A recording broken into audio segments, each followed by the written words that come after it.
یہ ایک عقاب کی کہانی ہے جو کئی دن سے کبوتروں کے ارد گرد منڈلا رہا تھا۔ وہ طاق میں تھا کہ کبوتر اڑے اور وہ اسے لے جائے، لیکن کبوتر بھی بہت پھرتیلے، ہوشیار اور تیز اڑان تھے۔ جب بھی وہ کسی کو پکڑنے کی کوشش کرتا، وہ پھرتی سے بچ کر نکل جاتا۔ عقاب بہت پریشان تھا کہ کیا کرے اور کیا نہ کرے۔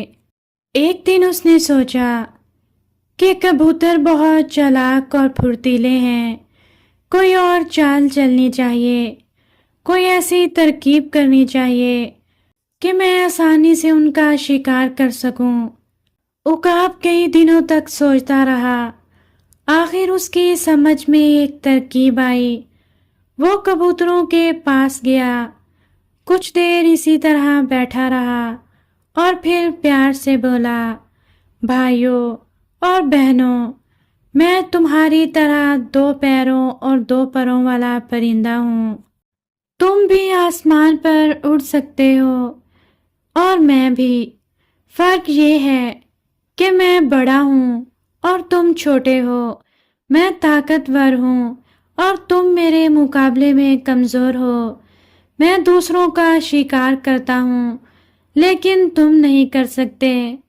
میں بلی کو حملہ کر کے زخمی کر سکتا ہوں، میں اسے مار بھی سکتا ہوں، مگر تم یہ نہیں کر سکتے۔ تم ہر وقت دشمن کی زد میں رہتے ہو۔ میں چاہتا ہوں پوری طرح تمہاری حفاظت کروں تاکہ تم ہنسی خوشی، آرام اور اطمینان کے ساتھ اسی طرح رہ سکو جس طرح پہلے زمانے میں رہتے تھے۔ آزادی تمہارا پیدائشی حق ہے اور آزادی کی حفاظت میرا فرض ہے۔ میں تمہارے لیے ہر وقت پریشان رہتا ہوں۔ تم ہر وقت باہر کے خطرے سے ڈرے سہمے رہتے ہو۔ مجھے افسوس اس بات پر ہے، تم سب مجھ سے ڈرتے ہو۔ بھائیوں اور بہنوں، میں ظلم کے خلاف ہوں، انصاف اور بھائی چارے کا حامی ہوں۔ میں چاہتا ہوں انصاف کی حکومت قائم ہو، دشمن کا منہ پھیر دیا جائے اور تم سب ہر خوف سے آزاد، اطمینان اور سکون کی زندگی بسر کر سکو۔ میں چاہتا ہوں تمہارے میرے درمیان ایک سمجھوتا ہو، ہم سب عہد کریں، ہم مل کر امن کے ساتھ رہیں گے، مل کر دشمن کا مقابلہ کریں گے اور آزادی کی زندگی بسر کریں گے۔ لیکن یہ اسی وقت ہو سکتا ہے جب تم دل و جان سے مجھے اپنا بادشاہ مان لو۔ جب تم مجھے بادشاہ مان لو گے اور مجھے ہی اپنے حقوق اور پورا اختیار دے دو گے تو پھر تمہاری حفاظت اور تمہاری آزادی پوری طرح میرے ذمے ہوگی۔ تم ابھی سمجھ نہیں سکتے پھر تم کتنے آزاد اور کتنے خوش و خرم رہو گے۔ اسی کے ساتھ آزادی، چین اور سکون کی نئی زندگی شروع ہوگی۔ عقاب روز وہاں آتا اور بڑے پیار اور محبت سے ان باتوں کو طرح طرح سے دہراتا۔ رفتہ رفتہ کبوتر اس کی اچھی اور میٹھی میٹھی باتوں پر یقین کرنے لگے۔ اس کے 2 دن بعد بڑی شاندار تقریب ہوئی۔ کبوتروں نے عقاب کو اپنا بادشاہ بنا لیا۔ عقاب نے بڑی شان سے حلف اٹھایا اور سب کبوتروں کی آزادی، حفاظت اور ہر ایک سے انصاف کرنے کی قسم کھائی۔ جواب میں کبوتروں نے پوری طرح حکم ماننے اور بادشاہ سے پوری طرح وفادار رہنے کی دل سے قسم کھائی۔ بچوں، پھر یہ ہوا، کچھ دنوں تک عقاب کبوتروں کی دیکھ بھال کرتا رہا۔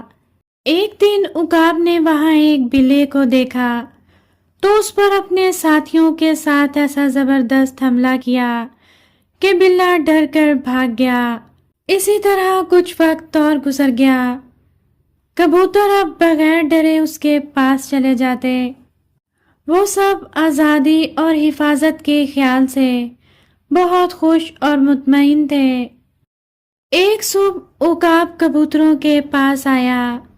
کبوتروں کو وہ بہت کمزور دکھائی دیا۔ معلوم ہوتا تھا جیسے وہ بیمار ہے۔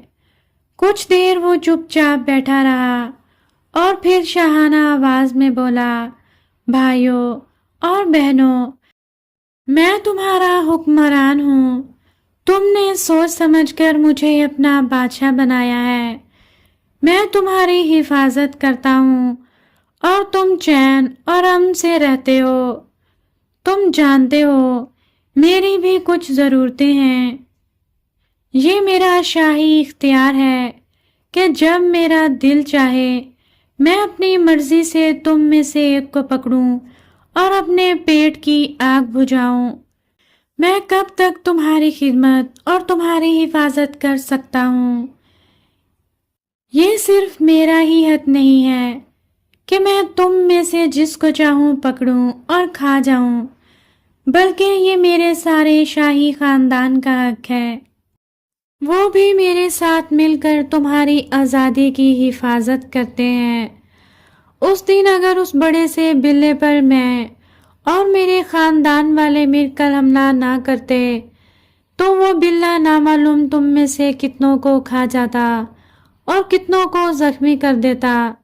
یہ کہتے ہی عقاب نے ایک کبوتر کو پکڑا اور منٹوں میں اسے ہڑپ کر گیا، اور باقی سب کبوتر دیکھتے کے دیکھتے رہ گئے۔ اب بادشاہ عقاب اور اس کے خاندان والے روز آتے اور اپنی پسند کے کبوتر کو کھا جاتے۔ اس تباہی سے کبوتر اب ہر وقت پریشان اور خوف زدہ رہنے لگے۔ ان کا چین اور سکون مٹ گیا تھا، ان کی آزادی ختم ہو گئی۔ وہ اب خود کو پہلے سے بھی زیادہ غیر محفوظ سمجھنے لگے اور سوچنے لگے، ہماری بے وقوفی کی یہی سزا ہے۔ آخر ہم نے عقاب کو اپنا بادشاہ کیوں بنایا تھا؟ لیکن اب کیا ہی ہو سکتا ہے۔